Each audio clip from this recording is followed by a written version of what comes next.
高速上我开了定速巡航，可我发现自己被修车师傅坑了。无论我怎么踩刹车，时速都保持在100公里。前面右边是一台大货车，而左边是一台在超车道上龟速行驶的白色轿车。老婆在后座喂宝宝吃零食，她见马上要撞了，问我怎么还不减速。我回过头看着她，系好安全带，抓好把手，还有，我爱你。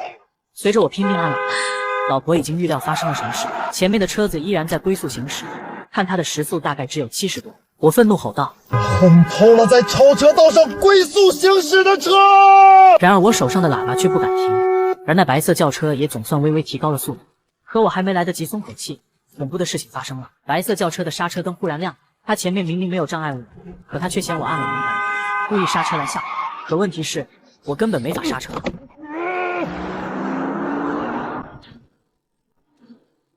车子剧烈一晃，老婆抓着把手，我也紧紧握着方向盘。如果我偏离车道，会被旁边的大货车卷进去。多亏这白色轿车本意是想吓我，车主估计是瞬间踩刹车又换成油门，所以当我撞上来的时候，他自己也吓了一跳，把油门踩到了底，往前拉开距离。我们超过了大货车，那白色轿车的车窗摇了下来，一个男人朝我招手，嘴里还在骂着什么。他开始往旁边车道靠，要我停下来。我老婆摇下车窗，刹车坏了，我们刹车坏了。可这么大的风阻，声音怎么可能穿得过去？见我直接走了，白色轿车马上又追了上来。那男的气疯了，明明是他龟速行驶和故意刹车吓我，可现在就仿佛是他受了天大的委屈，对我竖中指。他一踩油门，再次冲到我的前面。这家伙竟然想在高速公路玩别停！没素质的司机上路，往往代表着将死神送去任何一个无辜的家庭。他车头刚挡住我就狠狠撞了上去，再次轰的一声巨响，他的车头被我按碎了，我车子冲了出去，巨大的力道让车身失去平衡。我迅速开启并线辅助，努力握紧方向盘，速度越快越不能惊慌失措，一不小心打歪了，我们马上就会车毁人亡。老婆坐在后面吓得大哭，这种人怎么被我们遇上了？我内心简直想把这个车主扒皮抽筋。我的老婆，我的孩子都在车上，我们正命悬一线，他却不会觉得自己错了，他只会觉得是我们恶意追尾和肇事逃逸。果然，白色轿车很快再次追上来了，他车头明明都被干碎了，可他却还不愿意放过我们。我的车速只能保持在110速，他往死里踩油门，冲到了我们前面。我心里咯噔一下，顿时预感不好。忽然，他的车窗打开了，从他的车里丢出了一桶刚吃过的泡面，直接砸在了我的挡风玻璃上。泡面汤直接糊满了我的玻璃，让我完全看不见前方。我飞快启动雨刷，但是我的车窗糊上了一层油膜。在这一刻，我们的生死交给了上天，前面的任何东西我们都看不清。油膜是越刮越脏的，我只能先把泡面刮掉，剩下的自然风干，这样能让我勉强看清前方。老婆坐在后面，哭得发抖，但她还是很快就拿起手机给交警打电话。我和我老公在高速公路上，我们刹车坏了，有一辆车故意刹停，我们还拿泡面泼我。求求你了，警察，救救我们一家吧！警察要问路，可我不知道在哪儿。我们刚过黄家墩高速出口，往城南方向。你们的车身颜色、车牌号是？磨砂灰，车牌号是72C32。好的，我们马上封锁相关高速入口，并且派警车护道。你是否能看清旁边捣乱车子的车牌号？我们联系他，马上与您。我没记住他车牌号，目前看不见对方与我并线行驶。知道了，我们马上查各个监控，你们先保持行驶。我距离最近的避线车道有多远？80公里，我们会尽全力保护你们。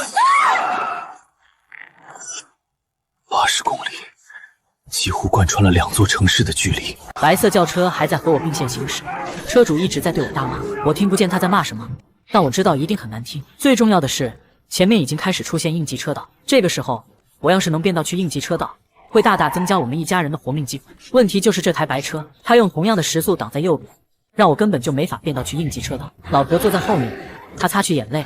老公，你开并线辅助了吗？开了。你赶紧出来，我和你换位置。我抬起头，通过后视镜，死死看着老婆的脸。后排更容易活下来，你让我开车吧。你要是走了，我和女儿怎么办啊？我也赚不到多少钱养女儿，你活下来比我更好。我回过头看了眼女儿，她还在咿呀学语，根本不知道自己正在经历一场危机。她拿着小饼干，开心地晃着小手。我挤出笑容，宝贝，叫爸爸。她还从来没叫过爸爸。如果我今天会死在这里，至少我想听她喊一声爸爸。女儿对着我咯咯笑，晃着小饼干，嘴里叫着阿噗阿噗。见我还不换位置，老婆急忙来扯我衣服。我鼻子一酸，小声说：不要拿宝宝找借口，你听好。我擦去眼泪，说话都有些呜咽。我一辈子都不相信有鬼，但如果还能遇见你，我希望有来世。老婆呆呆地看着我，可紧接着我心里一紧，因为白色轿车再次从右边车道超车。我不知道他想做什么，可他的任何举动都让我很紧张。我知道自己招惹了一个什么，敢在超车道龟速行驶的司机，要么是蠢货，要么对生命没有敬畏。他的车窗又打开了，一个东西被丢了出来，我还没看清那是什么，我眼前的车窗就直接被干碎。老婆发出了一声痛苦的惨叫，我回过头，只看见后座的老婆被螺丝刀钉在座位上，她捂着肩膀，血流如注。刹那间，我大脑懵了，我脑子里不停在想一个念头：撞死他！该死啊！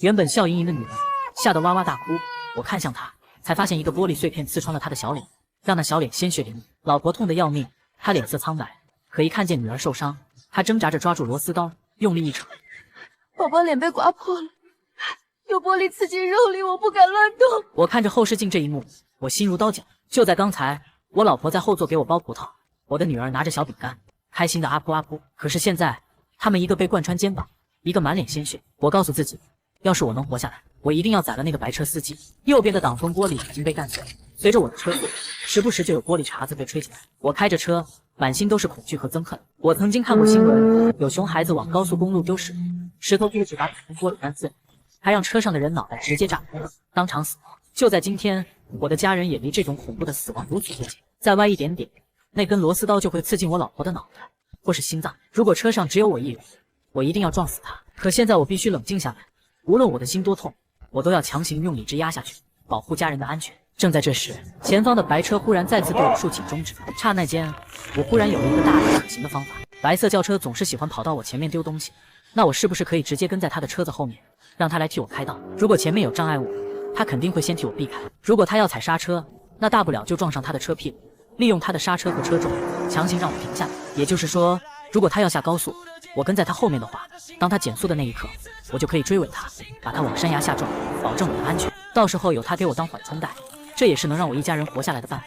想到这个办法，我就咬牙切齿。我本来想要避开一切无辜的人，是他将我拉入更深的深渊。既然这样，那我不如扯着他一起掉进深渊万丈，让他给我当个垫背。想到这里，我马上把方向盘一打，跟在了白车后面。他估计没想到我会这么做，很快他就变道去左边，我也跟去左边；他变道去右边，我也跟去右边。原本占据主动的白车，现在开始变得十分被动。老婆也看出了我的意图，她捂着伤口，虚弱地说：“老公，跟紧点儿。”我点点头，打起12分精神跟着白车。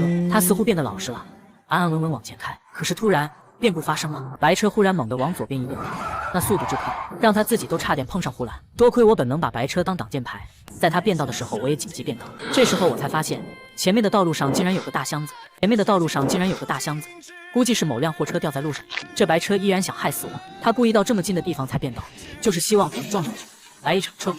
我后背发凉，继续死死跟着他开。这个做法很危险，但已经是唯一能保护我家人的办法。眼看我这么难缠，白车开始缓缓减速，而我又不能刹车，当然是直接撞在了他的车屁股上。我再次追尾，在追尾的那一刻，我紧抓着方向盘，而他也终于踩下了刹车。我松了口气，因为我的车速在明显变慢，从100码慢慢下降到90，再下降到80。再这样下去，我应该可以利用白车的车重和刹车，让自己的速度越来越慢。我甚至都想好了，等我车速够慢了，我就直接撞出护栏，在较慢的速度下撞上树木，让树木帮我刹车。可是下一秒，白车又作妖了。当我把方向盘往护栏打的时候，白车忽然加速变道，我的车速也马上提了上去。我急得大吼：“抓稳了！”车子狠狠撞上护栏。经验丰富的司机会让没有人的副驾驶来承受撞击，但是我不能乱动，我的家人们都在车上，我必须用我自己的身体去扛。车子的引擎盖都被护栏干飞了，我用力把方向盘朝左边打，让车身紧贴着护栏，达到一个减速的效果。可即便如此，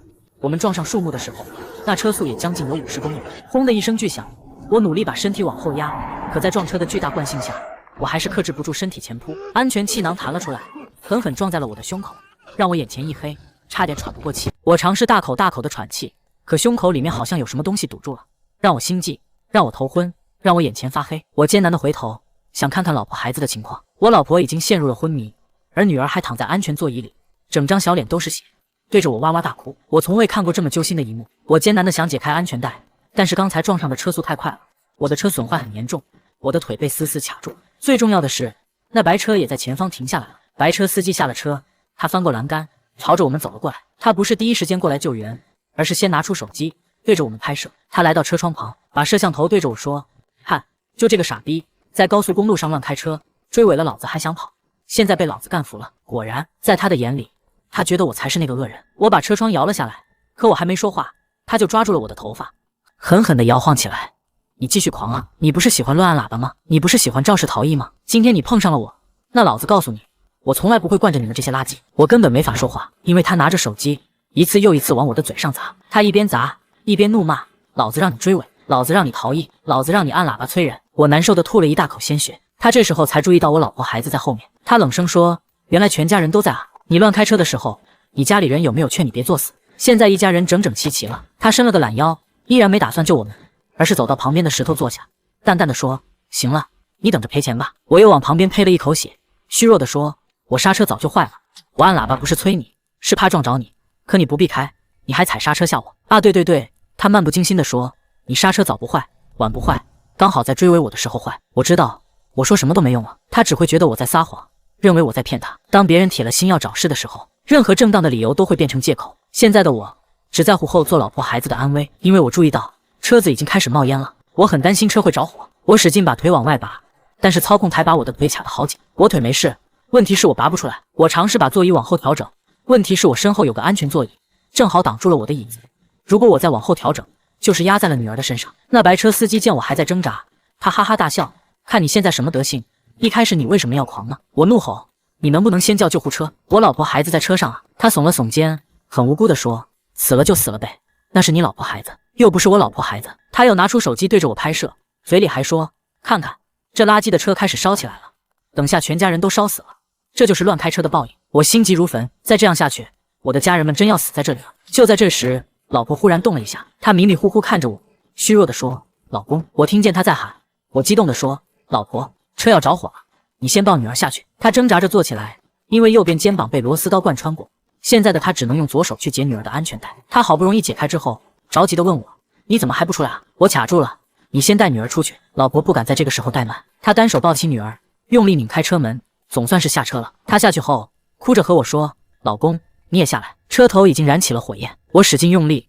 却也于事无补。老婆急得对那白车司机说：你愣着干嘛？这都是你闹的，为什么不救人啊？白车司机瞥了我老婆一眼，然后慢悠悠走到了我车前。他忽然掏出了烟，咬在嘴里，然后他低下头，用我车头的火点燃了烟，嘿嘿笑：下辈子好好开车。说完，他潇洒地转身就走。老婆急了，赶紧先放下女儿，去扯他胳膊：你为什么不救人？你要害我们一家多少次？白车司机突然狠狠一耳光抽在了我老婆的脸上，我老婆被打得摔倒在地，而白车司机指着她的鼻子骂：因为你全家都是垃圾，你们一家都是马路上的人渣，败类！老子今天救了他，以后不知道有多少无辜的家庭要被他害死。老婆捂住脸大哭：我们是刹车坏了，你却在前面故意踩刹车。白车司机不耐烦地说：你们不是刹车坏了，你们是做人的良心坏了。我眼看着老婆挨打，心里的憎恨到了极点。这时候老婆还要跑来救我，我着急地说：别管我，你顾好女儿。现在女儿已经不在车上，我不用担心会压到她。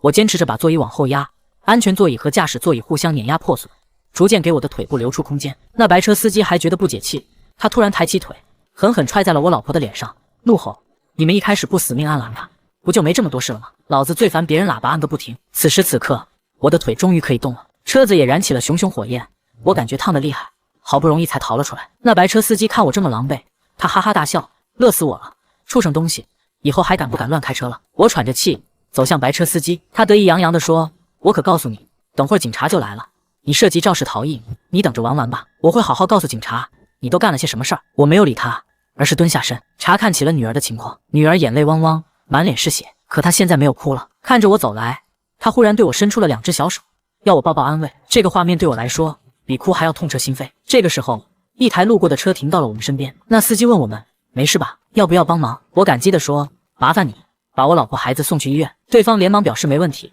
白车司机还在对我嘴臭：兄弟别帮忙，这一家人没教养，你要是送他们去医院，他们马上逃逸。我冷冷地说：我不上车，我留在这。刚才我就告诉过自己，如果我能活下来的话，我要扒了这个畜生的皮。但我是个理智的男人，我不会在老婆孩子在场的时候和人起冲突。这个后来的司机是个好心人，连忙安排我老婆孩子坐车上。我感激地说了声谢谢，请他送人去最近的医院。老婆摇下车窗，担忧的和我说：“老公。”我温柔的说：“没事，我留下来处理，你别担心。”老婆摇摇头，她哭着说：“老公，打他。”我笑了，以往遇到任何事情，老婆都会劝我冷静点。今天她发出了从未有过的命令。我摸着她的脑袋，轻声说：“好，他们启程了。”我看着车子开远，转头看着白车司机，他还拿着手机对我录屏。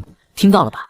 这对夫妻还说要打我，到现在他们还不知道自己错了，还想用暴力来恐吓我。我不明白这个时代为什么发生点事情就要拿着手机对人拍，难道觉得谁拿手机谁有理吗？我走向白车司机，他冷笑着跟我说：“你动我一下试试呗。”我告诉你，只要你敢动我，我就直接往地上一躺。正好我想换台奔驰，赶紧动手，别废话了。我把自己的手机丢向了司机，他问：“干什么？还想用手机砸我啊？”我说：“上面有我和警方的通话记录，就在我们追尾的时候，我刹车坏了，和警方求助。”他看着手机屏幕，脸色顿时变得很难看。我说：“我没有肇事逃逸，反而你一直在马路上和我飙车，故意刹停，而且朝我车上丢东西。你在明知会造成严重后果的情况下，涉嫌危险驾驶和故意伤害，你知道吗？你要去坐牢了。”他不敢置信地操控起我的手机，呆呆地说：“这……”他手里的手机啪嗒一声砸在滚烫的沥青路面上，屏幕瞬间裂出一道蛛网式的纹路，就像他此刻彻底崩碎的嚣张气焰。刚才还目空一切，对着我和妻女满口污言秽语的男人，此刻脸上血色褪得一干二净，只剩下满眼的慌乱和不敢置信。他慌忙弯腰捡起手机，手指抖得连解锁都按不对密码，好不容易点开通话记录页面，又手忙脚乱地想去删除那条贯穿全程的和高速交警的通话记录，嘴里语无伦次地念叨着：“这是假的，是你伪造的，不可能。”我冷冷地站在原地看着他，身上被火烧得焦黑的衣角还在冒着余烟，脸上被他砸出来的伤口还在渗着血，可我的眼神里没有一丝波澜，只有刺骨的寒意。别费力气了，我开口，声音因为刚才的嘶吼和呛入的浓烟变得沙哑，却字字清晰。我从发现刹车失灵的第一秒就拨通了1212高速报警电话，全程通话录音、实时定位、警方的出警调度记录，全都在系统里存着。你就算删了我手机里的，也动不了警方的存档。他猛地抬头看我，刚才还慌乱的眼神里，瞬间闪过一丝破釜沉舟的狠厉。他恶狠狠地啐了一口带血的唾沫，连手机都顾不上揣好，转身就疯了一样往他停在不远处的白色轿车跑。那架势明摆着，他要开车逃跑。我心里咯噔一下，没有丝毫犹豫，立刻拔腿追了上去。我太清楚这种人了，但凡让他开车跑了，指不定还会在路上做出什么更疯狂的事，不仅会害了其他无辜的车主，更会让他逃脱本该承担的法律责任。我的妻女刚刚才从鬼门关里爬出来，我绝不能让这个始作俑者就这么溜掉。他比我先一步冲到车边，一把拉开主驾驶的车门，半个身子都已经探了进去。就在他伸手想去拧车钥匙的瞬间，我一个箭步冲上去，死死抓住了他露在外面的左胳膊。你他妈给我出来！他疯了一样挣扎，另一只手攥紧拳头，卯足了劲就往我脸上砸过来，拳风带着狠劲，显然是想把我打趴下好脱身。我侧身堪堪躲开这一拳，脸颊还是被他的指节擦到，火辣辣的疼。借着他往前冲的力道，我猛地转身，用胳膊锁住他的手腕，反手就将他整个人按在了冰冷的车门上，膝盖顶住他的腰，另一只手死死扣住他的两只手腕，让他半分都动弹不得。他整个人被我按在车门上，脸挤在冰冷的车玻璃上，五官都变了形，却还在疯狂地扭动身体，嘴里骂着最难听、最污秽的脏话，把能想到的污言秽语全骂了出来，拼命想挣脱我的控制。可我手上的力道丝毫没有松，哪怕胳膊因为刚才从变形的驾驶室里爬出来已经酸痛到发抖，哪怕身上的伤口被扯得生疼，我也没有半分退让。自始至终，我没有打他一下，没有骂他一句，我脑子里只有一个念头：控制住他，不能让他跑，不能让他再伤害任何人。等警察来，让法律来制裁他。刚才在车里面对他的殴打，面对熊熊燃起的烈火，面对妻女生死未卜的绝境，我不是没有动过以牙还牙的念头，我恨不得把他对我和我家人做的一切百倍千倍的还回去。可老婆那句带着哭腔的别冲动，我们等警察来，相信法律，还有女儿软乎乎喊爸爸的样子，死死地拽住了我即将失控的理智。我不能动手，我是丈夫，是父亲，我要是因为一时冲动动了手，从受害者变成了施暴者，我的老婆孩子怎么办？我不能让他们刚从鬼门关出来，又要面对失去我的风险。放开我，你他妈放开我！他还在声嘶力竭的嘶吼，唾沫星子喷了一地，脸憋得通红。你这是非法拘禁，老子要告你！我声音平静，却带着不容置疑的坚定，一字一句地砸在他耳朵里。警察马上就到，有什么话你跟警察说。就在这句话落下的瞬间，远处的高速弯道尽头传来了越来越近、越来越清晰的警笛声。红蓝交替的警灯刺破了公路上灰蒙蒙的阴霾，哪怕隔着几百米，也能看到那刺眼又让人安心的光。他听见警笛声的那一刻，浑身的挣扎瞬间停住了，就像一个被扎破了的气球，瞬间泄了气，整个人软塌塌的瘫在了车门上，再也没有半分挣扎的力气。我能清晰的感觉到他的身体在不受控制的发抖，连牙齿都在打颤。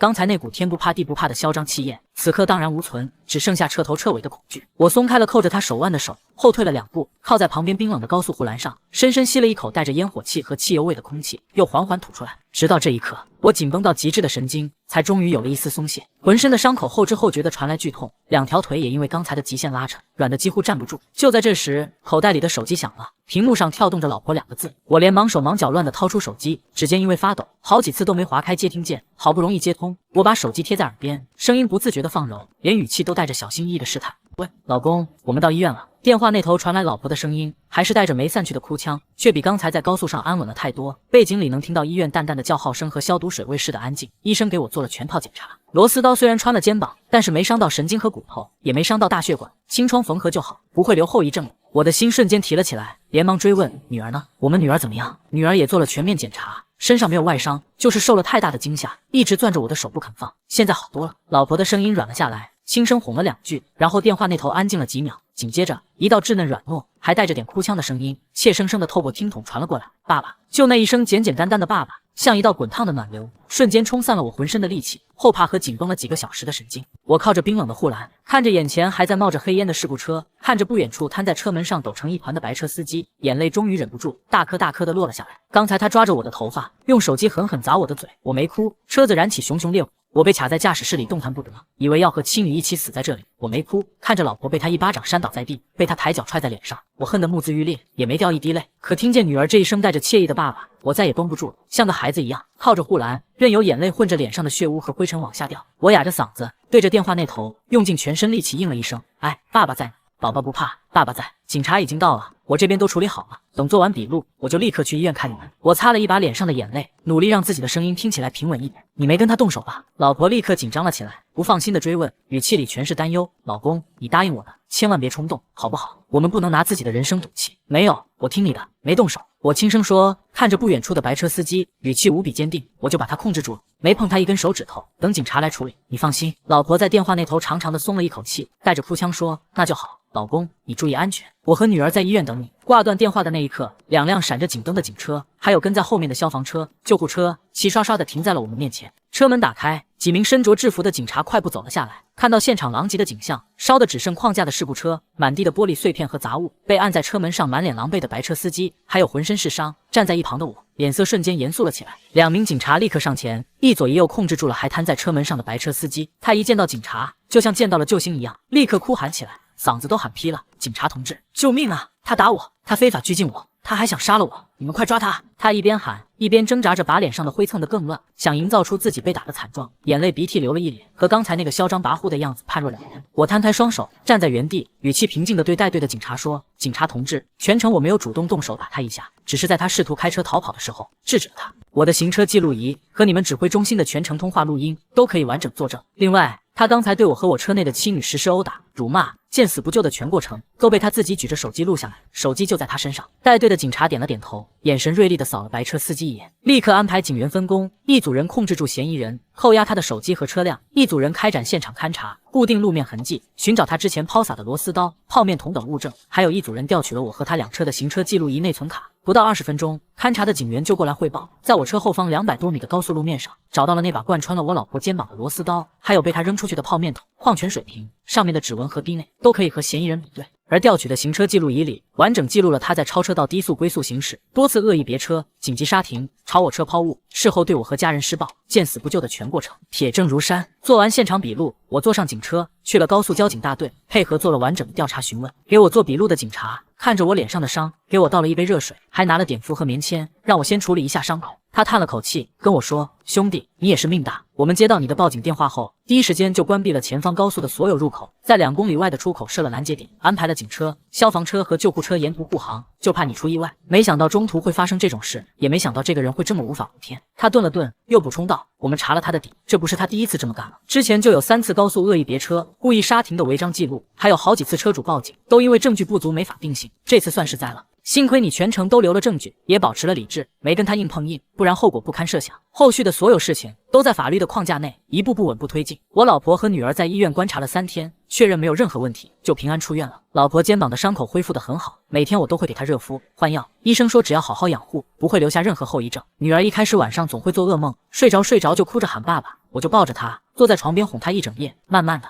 她的情绪也平复了下来，又变回了那个活泼爱笑的小姑娘。而那个白车司机在铁证面前再也没有了半分之前的嚣张。案子移交检察院之前，他的家属找过我很多次，想要跟我和解。第一次是他老婆在交警队门口堵我，一见到我就哭，说家里还有2个上学的孩子，还有瘫痪在床的老人，他要是坐牢了，这个家就散了。说愿意赔偿我所有的损失，车子、医疗费、误工费，多少都给，只求我能出具一份谅解书，给他争取从轻处罚。我看着他，心里没有半分波澜，我只问了他一句话。那天在高速上，我老婆孩子被困在着火的车里，他站在旁边抽烟，说死了就死了呗的时候，你老公想过我的家会散吗？他愣在原地，一句话都说不出来。我转身就走了。第二次是他年迈的父母提着水果和牛奶找到了我的小工厂，一见到我就要给我下跪，哭着求我原谅他们的儿子。我连忙扶住2位老人，心里不是没有触动，可我还是摇了摇头，拒绝了他们和解的请求。不是我心狠，我永远都忘不了车子燃起熊熊烈火，我被卡在驾驶室里动弹不得的时候，他是怎样冷漠的用我车头的火点烟，笑着说下辈子好好开车。忘不了他是怎样狠狠一巴掌抽在我老婆脸上，怎样抬脚踹在她的头上。忘不了我女儿满脸是血，却还是伸出小手，怯生生的要我抱抱的样子。他差点毁了我的整个家，我凭什么要原谅？我能做的就是不干预司法，不私下和解，把一切都交给法律，让法律给他最公正的裁决。伸开双手喊我爸爸，我一把抱起他，在他的脸上狠狠亲了一口，温柔地说：爸爸回来了。我转头问老婆，我不在的这些日子，你们有被欺负吗？她说，你的事迹这么勇，谁敢欺负我妈？对了，那白车司机也被放出来了，然后呢？然后自杀了，啥都没了，活不下去，真是个笑话。是啊，挺好笑的。我抱着女儿上了车，摸摸她的脑袋，温柔地说，再叫一声。她在我怀里甜甜地叫，爸爸。真乖，但他永远是守护我们最坚实的盾牌，是惩治恶行最公正的标尺。后来我听说，白车司机因为刑事案底，被任职的上市公司直接开除，没有任何赔偿，他无力承担巨额的赔偿款，名下的房产被法院强制执行拍卖，妻子也和他离了婚，带着孩子离开了他。曾经风光无限的企业高管，最终为自己的一时力气，付出了身败名裂、一无所有的代价。我没有心思去关注他的落魄，我所有的精力都放在了我的家人和我的小工厂上。日子一天天过去，我的小作坊生意一直很稳定，合作了多年的生意伙伴知道了我的事，都更愿意跟我合作，说我是个有担当、有底线的男人。老婆把家里打理得井井有条，女儿也一天天长大，上了幼儿园，会画画，会背唐诗，越来越活泼开朗。3年后，白车司机刑满释放。我听之前那个好心的过路司机说，碰到他在城郊的工地搬砖，因为有案底，找不到像样的工作，又欠着一大笔赔偿款，日子过得十分潦倒，连个住的地方都没有。我听到这个消息的时候，没有再多说什么。这世间所有的恶果都是自己种下的，他今天的下场都是他当年亲手选的。那天我下班回家，刚打开家门，就闻到了饭菜的香味。女儿迈着小短腿，哒哒哒的朝我跑过来，伸开双手，甜甜的喊着爸爸。我笑着弯腰，一把把她抱起来，在她软乎乎的小脸上狠狠亲了一口。老婆端着最后一盘菜从厨房走出来，看着我们父女俩，眉眼弯弯，温柔的笑了。夕阳透过客厅的窗户照进来，暖融融的金光落在我们一家3口身上，温暖又安稳。我抱着怀里的女儿，看着眼前笑意温柔的妻子，心里无比清楚，守护家人最好的方式，从来都不是一时冲动的暴力泄愤，而是永远保持理智，永远相信法律，做他们最安稳、最长久的依靠。